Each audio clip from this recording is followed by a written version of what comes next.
Hello ladies and gentlemen, and welcome to another episode of Playing World of Tanks. I'm AJ, and today we'll be looking at a game that I had in my WZ120, which is the Chinese Tier 9 medium tank. Now on this map, seeing as how little Tier 9s there are, but my initial objective was that I was going to push the A line as hard as I can and hopefully gain an advantage in the A1 corner and then push that advantage all the way towards their base. But as you will see as the game unfolds, it didn't turn out that way. Sorry for not having any game sounds right now. It's for some reason my sound card is acting up and it's playing, but for some reason the game capture card that I use is not actually picking up the sound right now. So I'll try to fix it in the next couple of days. But for now, I guess we'll have to do without any game sounds. Now, I know there's not a lot of things that can be faster than me to this corner, so I'm not actually waiting to stay back and start sniping at them. What I'm going to do is, since there's no RD, I'm going to push all the way to this little ledge on the right hand side. And even here, because it's on a reverse slope, I can use the terrible gun depression of the WZ120 to actually hit anything that's coming around in front of me. And initially I thought nobody was coming, so I was going to push, but then I see there's a Yak Tiger 88, and then I see it coming over. So I just stay back where I was, and just put a shot in the IS-8, doing significant damage to his health early on. Now, I'm standing here like trying to figure out whether is there anybody else coming. I wasn't so sure right about now, and right about now, the T-43 shot and gave his position away, and then instead of like going back into cover, he decides, the best option is to rush forward and see if he can, get into not cover, because he actually never ever, tries to get into cover for some unknown reason. And, over here, he gets very quickly taken to task because of that. So there's that initially. And now what we're going to do is we're going to go towards our right hand side, and you're going to start working this IS-8, and he takes one shot from me, not the right hand side, I apologize, the left hand side. And so the first shot he takes does significant damage. Here I make a mistake of actually rushing my shot instead of just taking my time. But in the end it all kind of worked out. We have very similar reloads, so I might have taken another shot here, but it's all good right now. Now I see that the in our base the zero line has been pushed up all the way. There's 1, 2, 3 heavies counting in our base, so I didn't really have any options at this point. Instead, just to push back and help the waffle, the tier 9 waffles secure our base. And that's what I'm gonna do right here, and go back as fast as I can. I tried to take a speculative shot at the I6. I wasn't really thinking it would connect, but it was something. So right now I'm just screaming back as fast as I can, so we do not lose a lot of tanks by the time I get there. Though we still manage to like equalize the scores to some extent, by the time I get there it doesn't look that promising, just because even though we managed to take out some tanks, there's WZ120 still alive in front of me. There's an M103 and a Tiger 1, I'm guessing, who are probably coming this way in order to push towards our base.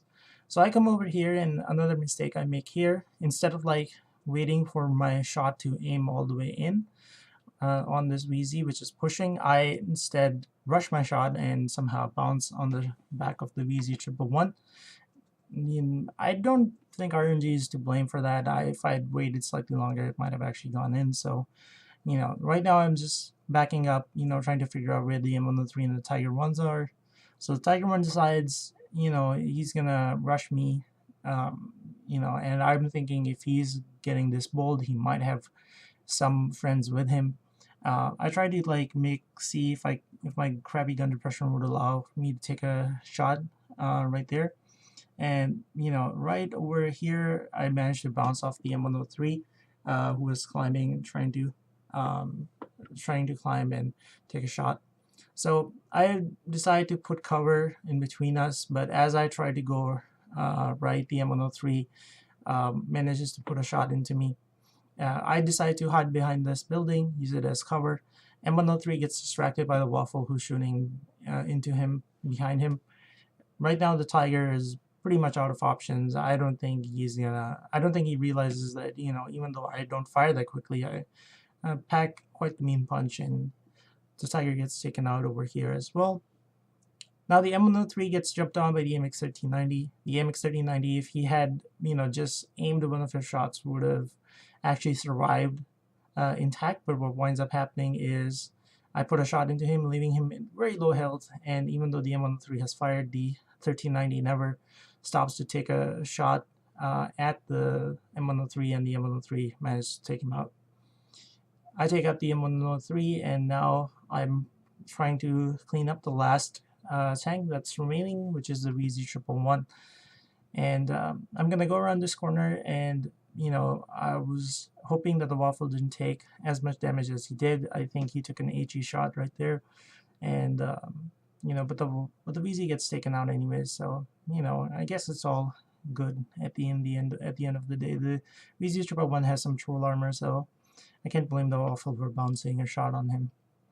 Now I'm going to go north. I indicate to the waffle I'm going to go north. And the primary reason behind it is because I was thinking that the Yak Tiger 88 is probably going to be coming from towards the north side, either directly along the BC AB line somewhere. So if I could get there fast, and get somewhat held down, I could actually disrupt his plan right there.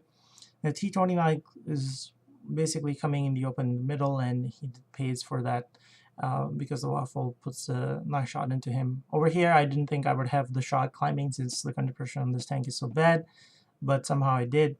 And I tried to snapshot him, but I didn't think it was going to make it just because so little of his tank was showing right there. Now, I crest this ridge to make sure that the Yak Tiger 88 is not in front of me somewhere. And once I'm sure that he's not within my line of sight, and since he's a slow tank, so it will take him a while to get here, I go back to seeing if I could shoot at the T29. Now the T29, and I are in the stare down. I can't actually hit the T29, unfortunately, because of the gun depression. So I wait for the MX-1375 to distract him. I come over the top and, clutch fire the T29 to, save the AMX-1375. Now I go back to sort of try to figure out where the rest of the team is. The SU-120 finally makes an appearance in the middle. At first I decide to go after him, but then I think if it's just the SU, the waffles should have him at this point. So now the Yak Tiger 88 has been spotted. I was kind of right that he was going to come along the AB line. So the MX-1375 does a good job in spotting him. And over here, I come around, and I'm not so sure what to make of where the Yak Tiger is looking, but he's looking at the 1375. I aim for the rear sprocket. I fire, and I pen and track him, which is very important right now because this forces the Yak Tiger to use one of his repair kits. And now he can't. He decides to turn around, but then he decides that he's just going to YOLO the 1375 and try to kill him. In that sense, he made a very wrong judgment call. He should have turned around and tried to face me, because he takes a very big shot from the waffle, the tier 9, which reduces him to nearly 1 shot of damage. And over here, I take out the Yak Tiger 88 as I come down, and I'm now rushing towards the SU-120 who just manages to take out our waffle. And now it's a 1-on-1 between me and an IS-6. The IS-6 decides to get into cover up top. I'm trying to, what I'm going to do is I'm going to initially fake as if I'm going up top, but then I'm going to turn around and come to those rocks right in front of me and use that to take on the IS-6. And I decided not to fire on the move right here, just because the gun dispersion is pretty bad on this tank. And one shot I managed to pen pretty easily. I sidescraped to bounce the other shot, and that's all she wrote for the IS-6. Hopefully you guys enjoyed this video. feel free to like and subscribe. And I'll see you on the next episode of Playing World of Tanks.